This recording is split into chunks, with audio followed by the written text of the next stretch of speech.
네, 그럼 4강 경험 디자인 주를 진행하도록 하겠습니다. 우리는 현재 의식주를 기반으로 해서 그 사이에서 활발하게 벌어지고 있는 디자인적인 실험과 사례들을 살펴보고 있는데요.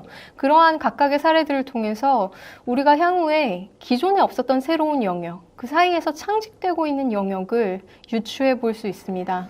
오늘은 그 세 번째 시간으로서 주 영역을 살펴보시겠습니다.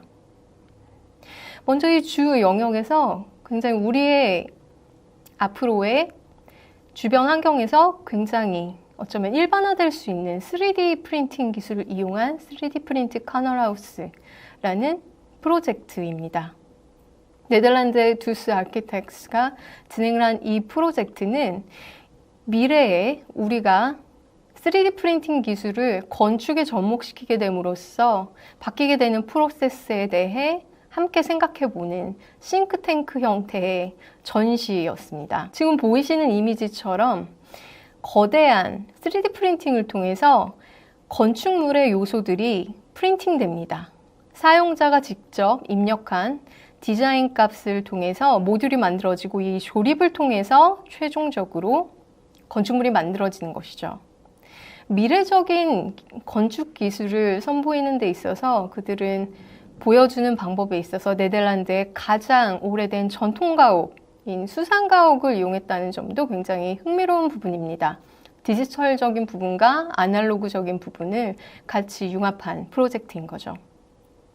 3D 프린팅으로 주거 공간을 만든다라는 것은 사실 기존에 있는 우리가 상상하지 못한 프로세스들의 단계를 암시합니다. 현재 우리는 건축물을 디자인하게 되면 보통은 클라이언트가 건축가를 만나서 혹은 디자이너와 상담을 하고 도면을 만들고 거기서 사용자가 최종 선택을 해서 디자인이 되게 되지만 이러한 3D 프린팅 기술이 상용화되는 미래에는 소비자가 디자이너이자 건축가가 될 수 있습니다. 자신의 신체적인 정보, 공간적인 기호, 그런 데이터 값과 자신의 취향을 입력해서 자신의 키에 굉장히 최적화된 기존의 기본적인 어떤 높이의 모듈을 일반적으로 사용하지 않고 맞춤화된 공간을 만들 수 있게 되는 것이죠. 그래서 이런 소프트웨어를 통해서 사람들은 직접 자기 공간을 그려볼 수 있고 그 내용을 바탕으로 최종적으로 모듈화된 건축물의 부품들을 거대한 3D 프린터로 출력을 하게 됩니다. 지금 보시는 이 이미지처럼 말이죠. 이 전시가 진행되는 동안 실제로 네덜란드에서는 이 거대한 3D 프린터를 설치했는데요. 이 설치하는 작업을 이웃과 그리고 또 3D 프린팅 건축에 관심이 있는 외부인들을 초청해서 같이 학습하게 하고 거기서 벌어지는 모든 일련의 과정들을 공부하고 서로의 의사를 나누는 싱크탱크이자 워크숍적인 요소로 활용을 했습니다. 사실은 이러한 3D 건축물이 아직까지 상용화되기까지는 여러 가지 문제점들이 있습니다. 앞서 말씀드린 바와 같이 사용자가 직접 자기 기호에 맞는 디자인을 하게 되면서 건축과 디자이너가 사라지게 되고 그로 인해 비용이 절약이 되고 그런 장점이 있는 데다가 또 3D 프린팅 기술로 건축을 만들게 되면 기존의 물류 시스템도 굉장히 절감이 됩니다. 지금은 우리가 건축을 할 때 그 건축을 만드는 자재들을 먼 곳에서 원자재를 채집해서 가지고 와서 인부들을 고용해서 그 안에서 실제로 시공을 해야 되는 단계였지만 3D 프린터로 인해서 건축물을 만들게 되는 경우에는 인근에서 그 이웃의 공간에서 만들어진 그런 소재들을 통해서 쉽게 물류를 공급할 수 있기 때문에 그 물류 단계에서의 낭비도 굉장히 절약이 됩니다. 그러므로 인해서 아마도 굉장히 많은 직업이 사라지고 또 그 직업들을 대체할 이 기술을 관리할 또 새로운 인력이 필요로 되는 시대가 되겠죠. 이러한 장점이 있지만 또 치명적인 단점이 아직까지 많이 존재합니다.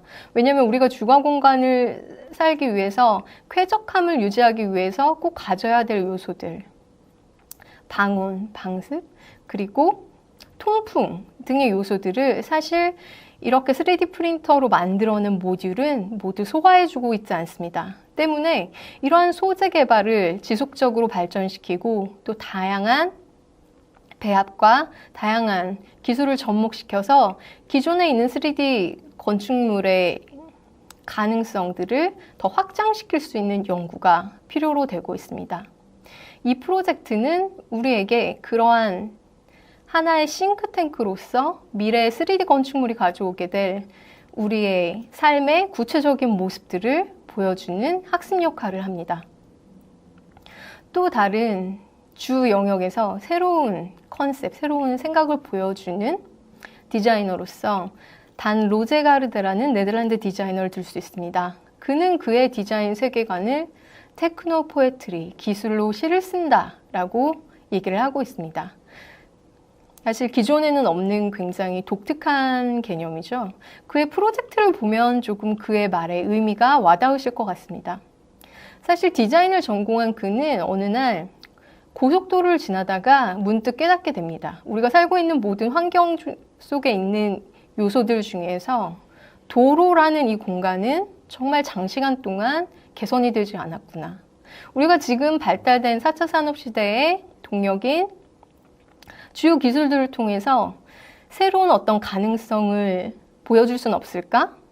라고 해서 그가 선보인 컨셉추얼한 프로젝트가 스마트 하이웨이라는 프로젝트입니다. 그는 사실 기존에 있는 고속도로가 사람들에게 어떤 인터랙션, 어떤 커뮤니케이션을 주기에 너무 불합리한 대상이라고 생각을 했습니다. 그래서 디지털 기술을 접목해서 만일 미래에 우리가 충분한 기술력을 발휘한다면 도로에서 우리가 흡수할 수 있는 태양열 에너지를 기반으로 해서 그걸 에너지화하고 그 에너지를 바탕으로 도로의 외부에 디지털적인 창으로서 사람들에게 정보를 정할 수는 없을까? 이런 상상력을 발휘하기 시작합니다. 예를 들어 눈이 왔을 때 결빙주의, 눈이 와서 운전을 조심해야 된다는 내용을 도로의 바닥에서 빛을 통해서 사람들에게 효과적인 정보를 전달하는 것이죠. 그러나 단순한 어떤 사인으로 보여주는 것이 아니라 굉장히 어떤 디자인적인 감각을 가미한 감성적인 방법으로 말이죠. 그리고 기존의 도로에서 볼 수 있었던 필연적으로 있어야 되는 요소들, 예를 들어 가로등 같은 부분도 그는 과감하게 없애고 도로의 선들을 우리가 태양열에서 저장한 에너지를 바탕으로 빛을 밝히고 또 가로등 대신에 어떤 바람개비와 같은 오브제들을 도로 양측에 배치시킴으로써 그 안에서 빛이 나면서 굉장히 아름다운 풍경과 어떤 자연과 친숙한 풍경을 만들어내는 그 미래적인 비전을 선보인 것이죠. 사실 굉장히 컨셉적인 방식으로 보여준 이 아이디어는 굉장히 큰 각광을 받게 됩니다. 그로 인해 유럽에서 굉장히 큰 건설 업체가 그에게 연락을 해오게 되면서 실제로 네덜란드에서 같이 이러한 도로를, 스마트 하이웨이를 만드는 방식을 연구해 오고 있습니다. 지금의 기술력으로서는 노면에서 그가 보여준 어떤 디바이스처럼 정보의 창으로 하는 단계까지는 힘들지만 노면에 있는 선에 조명을 밝힘으로 인해서 에너지를 절감시키고 태양열을 활용하는 방식을 이용하고 있는 것이죠. 사실 네덜란드 같은 경우에는 지금 날씨가 굉장히 기후가 흐린 곳이기 때문에 그 태양열 에너지가 잘 저장이 되지 않는 단점이 있다고 하지만 점진적으로 그의 프로젝트를 개선하고 있고 미래에는 그가 초기 시나리오에서 보여준 대로 디바이스를 통해 바닥에서 어떤 정보를 전송함과 동시에 또 전기차에는 자동으로 그 도로를 달리는 동안 에너지가 충전되면서 그 에너지를 활용할 수 있게 만드는 이런 방식도 연구할 계획에 있습니다. 그가 만든 또 다른 프로젝트 듄 같은 경우에도 마찬가지 아이디어가 반영되어 있습니다. 사람이 지나가는 양 옆에는 갈대와 같은 오브제가 만들어져 있는데 가로등 대신에 이러한 갈대 오브제를 만들고 그 안에 빛을 넣으면서 사람들이 지나갈 때마다 그들의 동작에 따라서 반응하고 움직이고 그들이 만드는 동작의 크기, 소리의 크기에 따라서 그 빛의 크기의 볼륨을 조절함으로써 새로운 어떤 미래적인 기술로 시를 쓴 듯한 환경을 만들어내는 것이 그의 목적이죠. 그리고 동시에 이러한 60m당 60W 정도의 전력 사모를 쓰는 방식을 통해서 미래의 가장 큰 문제 중에 하나인 에너지 절감 부분을 해결하는 솔루션을 보여주기도 합니다. 또한 그에게서 굉장히 유명한 또 다른 프로젝트가 있는데요. 바로 스모그 프리 타워 프로젝트입니다. 네덜란드에서 디자인 홍보대사로 중국 베이징에 출장을 간 단 로제가르드는 굉장히 충격을 받았다고 합니다. 분명히 지난밤에 호텔에 들어왔을 때는 앞에 있는 건물이 보였는데 다음날 창을 열자 스모그 때문에 앞에 있는 건물을 볼 수 없었기 때문이죠. 이 심각한 스모그의 문제를 어떻게 해결할 수 있을까? 디자이너로서 어떻게 해결할 수 있을까라는 솔루션을 그가 보여준 것이 바로 이 스모그 프리 타워 프로젝트입니다. 이 미세먼지를 해결하기 위해서 야외에 거대한 미세먼지를 빨아들이는 그런 타워를 세웁니다. 그리고 이 타워가 작동을 해서 그곳에 있는 먼지들을 빨아들이게 되죠. 하지만 이러한 거대한 타워를 운영하기 위해서는 상당한 전력량이 소모됩니다. 이것을 기관이나 어떤 국가에서 부담하기에는 상당히 부담스러운 부분이죠. 그래서 그는 생각을 했습니다. 어떻게 사회적으로 이 문제를 사람들이 참여하게 만들 것인가. 그래서 그는 이 먼지들을 모아서 아주 작은 큐브를 만듭니다. 1000세제곱미터에서 빨아들인 먼지를 까만색 큐브로 만들어서 이렇게 독특한 형태의 큐브를 만든 것이죠. 이 압축한 이 오브제를 단 반지를 사람들에게 판매를 해서 이 반지를 사는 사람들이 사회를 위해서 1000세제곱미터의 깨끗한 공기를 선사했다라는 사회적인 참여의식을 갖도록 합니다.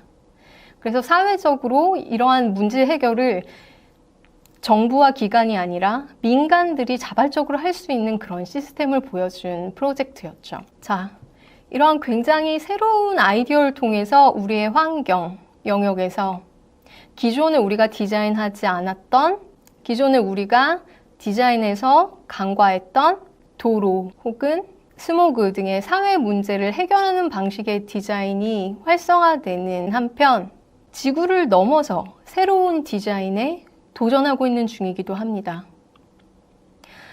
인간은 1969년 최초로 아폴로 11호를 통해서 달에 착륙을 했습니다. 지금 보시는 이미지는 당시 달에 착륙한 닐 암스트롱이 동료를 찍은 사진이죠.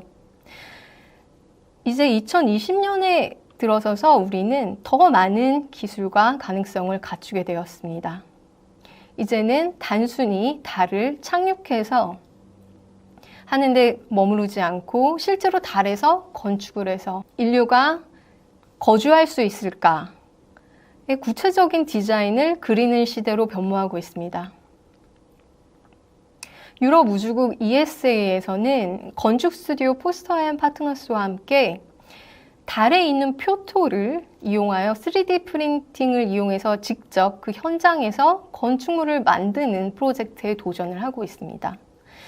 이 표토에는 산소가 함께 함유되어 있는데요. 이 산소에서 산소를 추출해냄으로써 사람들이 우주 생활을 하기 위해 필요한 필수적인 산소를 달 안에서 스스로 공급할 수 있는 방법도 함께 연구를 하고 있습니다. 또한 디자이너 누클레오 같은 경우에는 드리아데라는 이탈리아 브랜드와의 협업을 통해서 문 미션이라는 새로운 가구들을 선보이기도 했습니다. 우리가 미래에 달에서 혹은 다른 행성에서 살게 된다면 가구 역시 필수적인 요소입니다. 그렇다면 이 소재는 어디서 가져올 것인가? 누클레오는 역시 앞에 보셨던 포스터 앤 파트너스와 마찬가지로 표토에서 영감을 받았습니다. 그리고 인간이 배출한 오줌에서 추출할 수 있는 레진을 이용해서 가구를 만들 수 있다는 방법을 고안한 것이죠. 우리가 우주 생활을 시작하게 된다면 지구와는 전혀 다른 환경이기 때문에 그곳에서 적응하고 자급자족을 하기 위한 아이디어가 필요합니다. 지금 적극적으로 디자이너와 과학자, 엔지니어들이 연구를 하고 있고 조금씩 그 형태가 구현되고 있습니다. 또 최근에 선보인 엑시옴 세그먼트라는 프로젝트는 낙후된 우주 정거장을 상업적으로 활용할 수 있는지에 대한 아이디어를 보여주는 굉장히 흥미로운 작업입니다. 이 우주 정거장을 상업적으로 활용하기 위한 아이디어로 우주 호텔을 디자인한 것인데요. 앞서 다른 강의에서도 언급됐던 스타 디자이너 필립 스탁이 그 내부를 디자인했습니다. 이 호텔은 거의 어떤 인테리어적인 모습으로 마감도로 봤을 때는 지구에 있는 고급 호텔과 다르지 않습니다. 하지만 우주에서 진공 상태에서 우주복을 입고 머물 수 있는 그 환경을 이용해서 또 중력이 없는 공간에서 머물기 위한 환경에 적합한 도구들이 디자인되어 있고 이 안에서 머물면서 저 밖에 있는 지구의 모습을 볼 수 있는 뷰가 마련되어 있습니다. 이제 우주는 과거에 어떤 과학적인 채집과 도전을 위해서 도전하던 영역이 아니라 실제적으로 인간이 주거할 수 있는 공간, 그리고 상업적인 어떤 가치를 만들 수 있는 공간으로 접근이 확대되고 있습니다. 지금까지 우리는 의식주 전반에서 지금 현재 우리에게 벌어지고 있는 굉장히 실험적인 디자인과 예술 사례들을 살펴봤습니다. 이러한 디자인들은 사실 지금 당장 대중들에게 상용화되기에는 아직 요원합니다. 하지만 우리에게 분명히 다가올 미래이고 이들이 보여주는 비전을 바탕으로 그 사이사이에 등장하게 될 디자인적인 부분들을 관심을 갖는다면 아마도 굉장히 성공적인 디자인 상품과 서비스를 개발하는 데 도움이 될 수 있을 것이라고 생각합니다. 특히 그러한 의식주를 관찰하는 데 있어서 가장 중요한 것은 바로 여러분 자신입니다. 인간으로서 우리가 생활하는 데 있어서 평소에 느끼는 작은 불편감 혹은 우리가 느꼈던 기존에는 채우지 못했던 어떤 욕구를 디자인과 서비스로 풀어내면서 우리는 미래의 성공적인 디자인 상품과 서비스를 만들어낼 수 있는 것입니다. 마지막으로 앞서 보셨던 이탈리아 디자인 거장 에토레 소사스의 말을 다시 한번 살펴보도록 하겠습니다. 우리는 이제 디자인에 영혼을 담아야 하는 시대에 살고 있습니다. 여기서 말하는 영혼은 기존에 우리가 산업으로 대했던 어떤 상품과 서비스가 상품을 넘어서 문화가 되어야 되는 시점에 있다는 점입니다. 지금까지 이 강의가 여러분들에게 어떤 영감을 줄 수 있었으면 좋겠고 IP CEO로서 성공적인 미래를 학생분들께서 영유하시기를 기원합니다. 감사합니다.